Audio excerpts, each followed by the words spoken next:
Greetings, future scholars of America! Mr. Barfield here with another grammar video. Now, perfect tenses can get a little confusing. We're going to be talking a lot about time, and it can get a little trippy, mind-bendy, confusing, so really take your time to understand this concept, and feel free to pause or rewind at any time. Okay?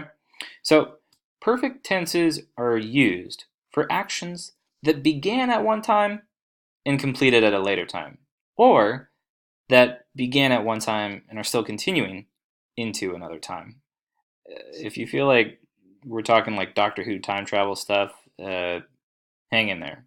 Hopefully it'll become more clear as time goes on. So, three different types of perfect tenses: present, past, and future, of course. Present perfect tense it expresses an action or a condition that happened at an indefinite time in the past. It also tells about an action that happened in the past and is still happening now. Confusing because it talks about something in the past and it's called present, but let me show you some examples, all right? To form present perfect, you take the present tense of a helping verb, okay, that's why it's present perfect, and then the past participle of the main verb. Has, present tense helping verb, rehearsed, past participle of rehearse, the actor has rehearsed for many hours. This took place at an indefinite time in the past. We have seen Wicked 5 times. Took place at an indefinite time in the past. And present tense helping verb plus past participle main verb. He has played in the band for 3 years. Whereas past perfect tense, that indicates an action that began and then ended before another action or event. All right, we're in the past and an event began and ended in the past. So the way you form this is you take the past tense of a helping verb, like you turn has into had, and stick it with past participle. We had arrived when the play began.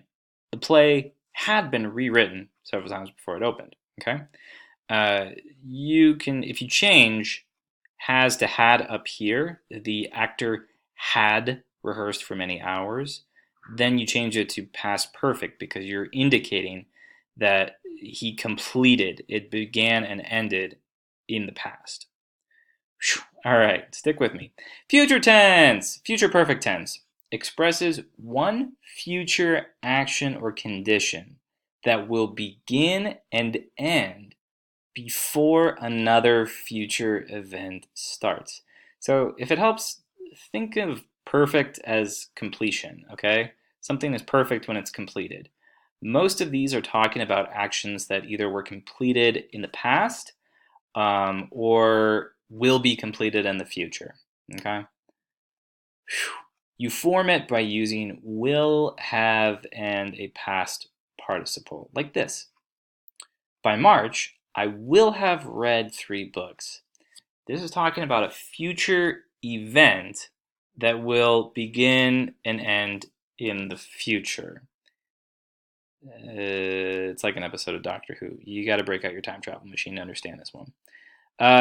Maybe this chart will help you understand a little bit better. Here's all the singular versions of the perfect tenses and plural versions. Anyway, well, that was a rough video, so maybe I should give you an Easter egg or something like that. Easter egg alert! It's a riddle. This occurs once in a minute, twice in a moment, but never in an hour. What is it?